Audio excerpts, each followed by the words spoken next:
Сәлем достар, мен бүгін сіздерге қартаюға кедергі болатын 5 әдетті айтамын. Айналаңызда кейбір адамдар өзінің биологиялық жасына қарағанда жас көрінеді ме? Мұны көпшілігі алкогольді ішімдіктерден, шылым шегуден, есірткі пайдаланудан, аулақ жүретін адамдар деп түсінуі мүмкін. Алайда, мұндай әдеттерден аулақ болса да, өз жасынан егде көрінетін жандарды кездестіреміз. Ұзақ жасау үшін ағзаңызға жақсы жағдай жасауыңыз қажет. Қартаюдың алдын алуға төмендегі кеңестердің тиер пайдасы мол. Қатаң диеталарды ұмытыңыз. Сіздің ағзаңыз дұрыс жұмыс жасау үшін майды қажет етеді. Май зиян деген сенім бәріміздің ойымызда жатталып қалған. Бірақ тағам өндіруші компаниялар майсыз тағамдарды бірнеше жылдан бері шығарып келсе де, артық салмақ мәселесі әлі күнге дейін жойылған жоқ.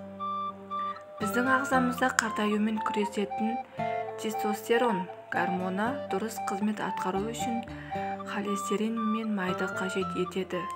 Сонымен қатар, бұндай диеталар артық салмақ қосудың бастапқы сатысы болып табылады.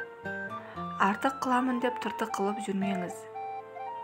Арқа жаттығулары көмектеспейді. Сізге керегі жүрегіңіздің жақсы соғуы емес пе? Бірақ оған ұзақ уақыт жасалатын арқа жаттығулары көмектеспейді. Егер төзімділік үшін арқаның бұлшық еттерін созып жаттығатын болсаңыз, тоқтатқаныңыз дұрыс. Бұл керісінше ағзаның қартаю процесін жеделдетеді.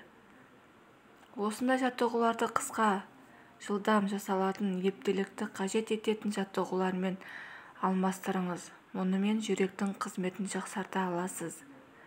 Денсаулығыңыздың нашарлауын жасыңыздың келуінен көрмеңіз. Бәрі өзіңізге байланысты. Егер қартайдым деп өзіңізді иландырсаңыз, ағзаңыз да соған көнеді.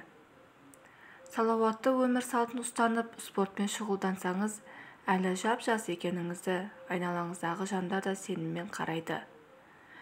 Күн сайын оптимистік көзқараспен жүрсеңіз, мәселелеріңіздің азаюы сөзсіз. Суды көп ішіңіз. Бауыр мен бүйректің қалыпты жұмыс істеуіне судың пайдасы зор. Әрі теріңіз де жақсара түспек. Суды күнделікті ішіп тұруды әдетке айналдырыңыз. Дәрігерлердің кеңесі бойынша судың 20% күнделікті қабылдайтын тамақтан, қалған 80% ауыз су мен басқа да сұйықтықтан келуі керек.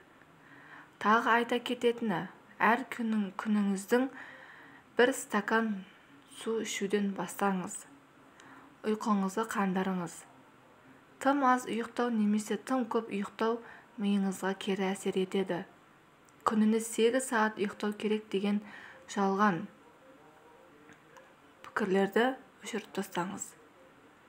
Ғылыми зерттеулер бойынша күніне 6-7-5 сағат ұйықтайтын адамдар ұзақ өмір сүреді екен. Ұйқысыздыққа әсер ететін факторлардың бірі магнийдің жетіспеуі. Осы элемент көп кездесетін саумалдық және асқабақтың дәндерін көп жеңіз. Міне достар, егер де менің ақпаратым ұнаса, каналыма лайк басып, тіркелуді ұмытпаңыздар. Сау болыңыздар.